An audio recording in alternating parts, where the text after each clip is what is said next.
जय हिंद, नमस्कार। Welcome you all to mission competition. मैं राहुल आप सभी का स्वागत करता हूं। ध्यान दीजिएगा, 2000 ख़त्म होते होते एक बढ़िया गुड न्यूज़ और अपडेट आपके लिए है। 2023 ख़त्म होने से पहले एक न्यू वैकेंसी बिहार में आ गई है और जितने भी लोग गवर्नमेंट जॉब का सपना देखते हैं उनके लिए एक और बार सपना पूरा होने का रास्ता खुल गया है। क्या है ये वैकेंसी, क्या है जॉब प्रोफाइल क्या है, सब कुछ बताएंगे। इसके अंदर में आपको एज, इसमें कितना फ़ी लग रहा है, साथ ही साथ क्या सिलेबस होगा और जॉब प्रोफाइल क्या होगा, सैलरी क्या रहेगा, सब कुछ डिस्कस करेंगे। सबसे पहले स्टार्ट करते हैं। देखिए सैलरी की ध्यान रखिएगा, इसकी सैलरी जो है अप्रॉक्सीमेटली 40,000 के आसपास आपको रहेगी। ध्यान रखिएगा इस बात का। दूसरा बात, देखिए ये परमानेंट जॉब है, ऐसा मत सोच लीजिएगा, है ना, कि ये जो है आपको टेम्प्रेरी या कॉन्ट्रैक्ट बेस्ड ऐसा कुछ भी नहीं है। ठीक है, डाटा एंट्री ऑपरेटर का जॉब है, तो इस बात का ध्यान रखिएगा। इसके लिए आपको बेसिक नॉलेज ऑफ कंप्यूटर होना चाहिए और टाइपिंग आपको आना चाहिए। ठीक है, इतनी बातें जान गए। अब वीडियो में आगे बढ़ते हैं जिससे आपको फिर आगे सब समझने में दिक्कत नहीं होगी। ठीक है, तो देखिए विधानसभा सचिवालय में वैकेंसी आई हुई है ना। और यहाँ पे ध्यान दीजिएगा, डाटा एंट्री ऑपरेटर पद के लिए रिक्तियाँ जो है सीधी मांगी गई हैं ऑनलाइन आवेदन के माध्यम से। अब ऑनलाइन आवेदन जो है आपका देखिएगा 1 जनवरी से स्टार्ट हो रहा है, 11 बजे दिन से ये स्टार्ट हो जाएगा। ठीक है, और लास्ट तारीख जो है 21 जनवरी रखा गया है और पेमेंट करने का लास्ट डेट जो है वो 23 जनवरी रखा गया। अच्छा, वेतनमान स्तर जो है, यानी बेसिकली ये यहाँ पे जो ग्रेड पे बोल रहा है, देखिए लेवल 4 का जो है बेसिकली, है ना, लेवल 4 का यहाँ पे आपको उस हिसाब से सैलरी देगा। ग्रेड पे मैंने गलती बोल दिया, माफ़ करिएगा। और यहाँ पे 25,500 से लेके 81,100 तक का जो है आपका ये सैलरी रहेगा। तो रफली जो मैं आपको बता रहा हूँ सारा ले दे के लगभग 40,000 के आसपास जो है आपका यहाँ पे रहने का पूरा संभावना है सैलरी। ठीक है, इतनी बातें समझ गए आप। चलिए अब यहाँ पे ध्यान रखिएगा, डाटा एंट्री ऑपरेटर पद के लिए आयोजित होने वाली प्रतियोगी परीक्षा के कार्यक्रम के संबंध में सूचना प्रकाशन बिहार विधानसभा के वेबसाइट पे आपको मिलेगा, तो डायरेक्टली उनके वेबसाइट पे जाके आप चेक कर सकते हैं। अच्छा, अब एज वगैरह सब देख लेते हैं कि एज वगैरह सब क्या बोल रहा है। देखिए शैक्षणिक योग्यता की अगर हम बात करें तो ऑनलाइन आवेदन करने की अंतिम तिथि तक अभ्यर्थियों को राज्य सरकार या केंद्र सरकार द्वारा मान्यता प्राप्त किसी भी संस्थान में इंटरमीडिएट परीक्षा की इंटरमीडिएट की योग्यता अथवा समकक्ष उनका कोई अगर ऐसा कोर्स कर रहे हैं उसमें वो पास होने चाहिए, तथा 8,000 की डिप्रेशन प्रति घंटा की गति कंप्यूटर पे होनी चाहिए। ठीक है, 8,000 डिप्रेशन पर आवर, है ना, इसकी स्पीड आपको कंप्यूटर पे होनी चाहिए। अब वांछित योग्यता, कंप्यूटर पाठ्यक्रम में प्रमाण पत्र जैसे अखिल भारतीय तकनीकी शिक्षा परिषद यानी ICTE में कंप्यूटर पाठ्यक्रम में इलेक्ट्रॉनिक प्रशासन विभाग के द्वारा मान्यता ये प्राप्त पाठ्यक्रम में ये ओ स्तर यानी कि ओ लेवल का जो है डिग्री वगैरह होना चाहिए, उस लेवल का डिग्री वगैरह ये सब होना चाहिए। रिजर्वेशन ध्यान रखिएगा, जो बिहार के जो मूल निवासी हैं, बिहार राज्य के बाहर के निवासी अभ्यर्थियों को आरक्षण का लाभ नहीं मिलेगा। ओनली जो बिहारी हैं, जो बिहार में बिहार के जो रेसिडेंशियल हैं उन्हीं को सिर्फ रिजर्वेशन का लाभ मिलेगा। ठीक है, अच्छा आगे बढ़ते हैं। अब यहाँ पे आपके लिए एज की बात कर लेते हैं। देखिए एज की यहाँ बात कर लेते हैं, उम्र सीमा की। तो न्यूनतम आयु जो है 1/8/2023 को आपका 18 साल तब तक कंप्लीट हो जाना चाहिए और मैक्सिमम एज पुरुष का 37 वर्ष तक UR का यानी अनरिजर्व्ड का बोला जा रहा है। ठीक है, और अनरिजर्व्ड फीमेल, पिछड़ा वर्ग, अत्यंत पिछड़ा वर्ग, पुरुष एवं महिला, इन सब के लिए 40 ईयर्स रखा गया है, ध्यान रखिएगा। ठीक है, तो अगर आप जनरल कैटेगरी से हैं, मेल हैं, तो आपका 37 साल एज रहेगा मैक्सिमम, माफ़ करिएगा। ठीक है, अधिकतम, हाँ मैक्सिमम एज, और मैक्सिमम महिलाओं के लिए 40 रहेगा, चाहे वो जनरल हो, पिछड़ा वर्ग, अति पिछड़ा वर्ग, किसी भी कास्ट से हो, 40 ईयर्स रहेगा। अनुसूचित जाति और अनुसूचित जनजाति पुरुष महिला सबके लिए जो है 42 साल मैक्सिमम एज रखा गया है। इतनी बातें ठीक है। चलिए अब परीक्षा की पद्धति क्या होगी, यानी कि टाइप ऑफ एग्जामिनेशन क्या रहेगा। तो देखिएगा, डाटा एंट्री ऑपरेटर पदों पर सीधी भर्ती हेतु 2 चरणों में जांच परीक्षा यहाँ पे ली जाएगी। पहला चरण जो है OMR और उत्तर पुस्तिका आधारित बहुविकल्पीय वस्तुनिष्ठ परीक्षा होगा, यानी कि ये पेन एंड पेपर एग्जाम होगा, ध्यान रखिएगा, है ना। ऐसा नहीं है कंप्यूटर पर बैठ के आपको एग्जाम देना है, पेन एंड पेपर एग्जाम होगा। और दूसरा एग्जाम होगा हिंदी एवं अंग्रेजी टंकन का, ठीक है। हिंदी और इंग्लिश टाइपिंग का दूसरा टेस्ट होगा। तो पहला जब आप पास हो जाइएगा, जब पहला यानी कि एक तरीके से पेन पेपर जो OMR बेस्ड जो एग्ज़ाम होगा ये आपका प्रीलिम्स हो गया, और मेंस में आपका फिर टाइपिंग हो जाएगा। आप इस हिसाब समझ सकते हैं, ठीक। सबसे पहले OMR यानी उत्तर पुस्तिका आधारित वस्तुनिष्ठ एवं बहुविकल्पीय प्रारंभिक परीक्षा ली जाएगी, जिसमें सफल अभ्यर्थियों को हिंदी एवं अंग्रेजी टंकन की कंप्यूटर आधारित परीक्षा तथा MS ऑफिस वर्ड प्रोसेसिंग की कंप्यूटर आधारित जांच परीक्षा ली जाएगी। क्लियर है। चलिए दूसरा देखिएगा, हिंदी टंकन यानी कंप्यूटर आधारित जांच परीक्षा 30 शब्द प्रति मिनट 30 वर्ड्स पर मिनट का आपका स्पीड होना चाहिए, और इंग्लिश टाइपिंग में आपका इसमें भी 30 वर्ड्स पर मिनट का स्पीड होना चाहिए, ठीक है।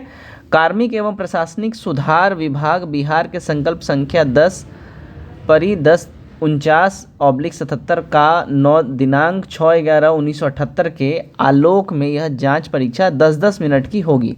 यानी कि जो आपका टाइपिंग टेस्ट होगा, ध्यान रखिएगा, ये 10 मिनट हिंदी के लिए दिया जाएगा और 10 मिनट इंग्लिश के लिए दिया जाएगा, ठीक है। 10-10 मिनट का होगा। और टंकन में हुई गलतियां यानी टाइपिंग में जो आपकी गलती होगी वो देखिए 1.5 यानी 1.5% छूट अनुमान्य होगा, यानी केवल 1.5% आपको जो है इसमें गलती करने का अलाउंस रहेगा। इससे ज़्यादा गलती करिएगा तो आप बाहर हो जाइएगा परीक्षा से, ठीक है। देखिए डाटा एंट्री ऑपरेटर पद पर सीधी भर्ती हेतु 50 अंक की हिंदी तथा 50 अंकों की अंग्रेजी में कुल 100 अंकों का टाइपिंग होगा, ठीक है। 100 अंकों का कुल पेपर होगा, माफ़ करिए टाइपिंग नहीं है।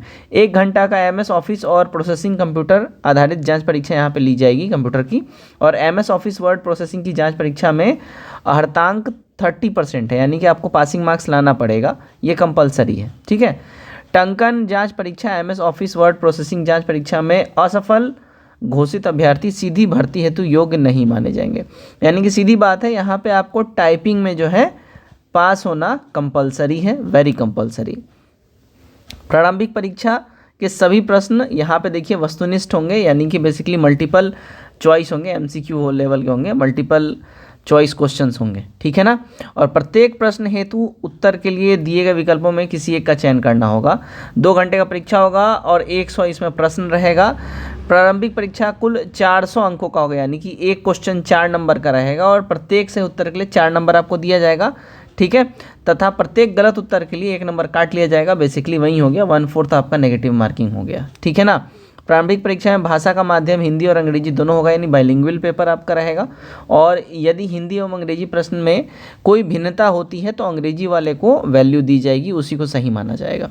अब देखिए प्रारंभिक परीक्षा में आपका जो सिलेबस होगा, सिलेबस यहाँ पे आपके साथ डिस्कस किया जा रहा है, ठीक है।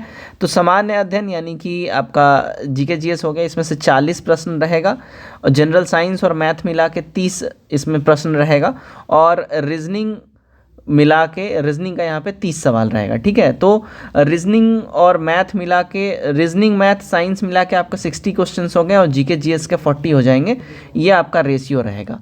इस प्रारंभिक परीक्षा के अधीन उम्मीदवारों का परीक्षा फल अनुवर्ती जांच परीक्षा के निर्मित घोषित किया जाएगा, ठीक है ना। अब देखिए सामान्य अध्ययन, इसमें आपको बिहार, भारत और इसके पड़ोसी देशों संबंध में विषय में आपसे पूछा जाएगा। समसामयिक विषय में महत्वपूर्ण राष्ट्रीय अंतर्राष्ट्रीय समसामयिक घटनाएं यानी करंट अफेयर्स जो है आपको करंट अफेयर्स इसमें पूछा जाएगा। भारत और उसके पड़ोसी देशों में, अब यहाँ पे ज्योग्राफी का आपको सिलेबस बता दिया, इसमें पड़ोसी देश का इतिहास, भारत एवं बिहार का इतिहास, संस्कृति, भूगोल, परिदृश्य, कृषि, ये सब आपको पूछेगा। यहाँ पे मैथ में इसमें माफ़ कीजिएगा 10th लेवल तक का जो है आपसे मैथ पूछेगा। साइंस में फिजिक्स, केमिस्ट्री और बायोलॉजी से रिलेटेड सवाल रहेगा 10th लेवल तक का। और यहाँ पे जो है देखिए गणित में संख्या पद्धति, पूर्ण संख्या का अभिकलन, दशमलव, ये सब आपसे पूछेगा। रीजनिंग में आपसे यहाँ पे इसमें शाब्दिक और गैर शाब्दिक दोनों प्रकार के प्रश्न पूछे जाएंगे। इस घटना में निम्न यहाँ पे कुछ चैप्टर्स का नाम दे दिया, जैसे विभेद, अवलोकन, संबंध अवधारण, अंकगणितीय, तर्क शक्ति, ये सब आपसे पूछेगा, ठीक है। इतनी सारी बातें हो गई। अब फीस की एक बार हम बात कर लेते हैं। अब देखिए एक चीज़ ध्यान रखिएगा, यहाँ पे इम्पॉर्टेंट पॉइंट है, अधिक आवेदन प्राप्त होने पर प्रारंभिक परीक्षा 1 से अधिक चरणों में आयोजित की जा सकती है, ठीक है। यानी कि अगर लिमिट में रहेगा जो भरने वाले बच्चों की संख्या, तो फिर एक ही चरण में आपका प्रीलिम्स हो जाएगा, अन्यथा एक से अधिक चरण यानी कि एक से ज़्यादा शिफ्ट में परीक्षा कराई जाएगी। विभिन्न चरणों में परीक्षा आयोजित किए जाने की स्थिति में परीक्षा परिणाम समानीकरण यानी नॉर्मलाइजेशन के बाद इसको जो है पब्लिश किया जाएगा इसका रिजल्ट, ठीक है। समानीकरण की प्रक्रिया की जानकारी आपको जो है सीधी सी बात है कि उनके वेबसाइट पे ही मिलेगा। क्लियर है। अब देखिए यहाँ पे फ़ी कितना है, तो फ़ी आपका जो है महिला देखिएगा तो यहाँ पे सीधा बोलेगा बिहार राज्य के मूल निवासी अत्यंत पिछड़ा वर्ग, आर्थिक रूप से कमजोर वर्ग, अनारक्षित वर्ग, पुरुष अभ्यर्थी एवं राज्य के बाहर के अभ्यर्थी चाहे वो किसी भी कोटि व महिला पुरुष हो, उनके लिए ऑनलाइन आवेदन पत्र जो है यहाँ पे 600 रुपये मांगा गया है। अब सीधा समझिएगा कि भैया अगर आप स्टेट से बाहर के अगर है ना आप निवासी हैं, यानी मान लीजिए आप यूपी, बंगाल, झारखंड कहीं से हैं, तो चाहे आप मेल हो या फीमेल हो कोई मतलब नहीं है, आपको 600 रुपया देना पड़ेगा। बिहार राज्य से हैं अगर आप अनरिजर्व्ड से हैं, ओबीसी हैं या तो फिर ईबीसी हैं, ठीक है ना। अगर आप इन कैटेगरी से हैं तो भी आपको 600 रुपया देना पड़ेगा। अब देखिएगा यहाँ पे अगर आप फिर बिहार राज्य के हैं, ठीक है, और अगर आप SC/ST कैटेगरी से संबंध रखते हैं तो आपको केवल 150 रुपया देना पड़ेगा, ठीक है। तो यहाँ पे जो है आप यहाँ पे ओवरऑल आपको मैंने सारी जानकारी दे दी। अब देखिए रजिस्ट्रेशन और ऑनलाइन आवेदन करने की जो प्रारंभिक तिथि है वो 1 जनवरी 2024 से आपको स्टार्ट कर दी जाएगी। ऑनलाइन आवेदन करने का लास्ट डेट 21 जनवरी 2024 लास्ट डेट है, और फाइनल जो फ़ी पेमेंट का डेट होगा वो 23 जनवरी 2024 ये लास्ट डेट रहेगा, ठीक है। तो ये जो है इम्पॉर्टेंट बातें थी जो आपको जाननी थी। अब ओवरऑल हम बात कर रहे हैं, देखिए इसमें जो सीटों की संख्या है वो ध्यान रखिएगा, 40 सीट्स इसमें आपके लिए दिए गए हैं। 40 सीटों पे ये बहाली निकली है और 40 सीट कम नहीं होता है, आपको चाहिए केवल एक, ठीक है। तो ध्यान रखिएगा, इसमें बहुत इम्पॉर्टेंट है ये, और एक तरीके से समझिए कि न्यू ईयर का आप गिफ्ट मान लीजिए। तो डेफिनेटली इस फॉर्म को कितने लोग, कौन कौन लोग भरने वाले हैं कमेंट करके ज़रूर बताइएगा। और मैं इतना ज़रूर बोलूँगा, अगर आपका हिंदी टाइपिंग अच्छा है, आप जानते हो हिंदी टाइपिंग करना, तो आप ज़रूर इस फॉर्म को भरिएगा। सीट मत देखिएगा कितना सीट पे निकला है, क्योंकि इंग्लिश टाइपिंग कोई भी कर लेता है आज के टाइम में। मोबाइल में QWERTY कीपैड ही होता है, तो इंग्लिश टाइपिंग कोई भी कर लेगा। लेकिन अगर आप हिंदी टाइपिंग आपका अच्छा है, कंप्यूटर पे हिंदी टाइपिंग आप करना जानते हैं, 30 से ज़्यादा का स्पीड अगर आपका है, आप डेफिनेटली इसको भरिए, प्रैक्टिस करिए टाइपिंग का और भी ज़्यादा, उसको पॉलिश कर लीजिए, आराम से ये एग्ज़ाम आप निकाल सकते हैं। धन्यवाद।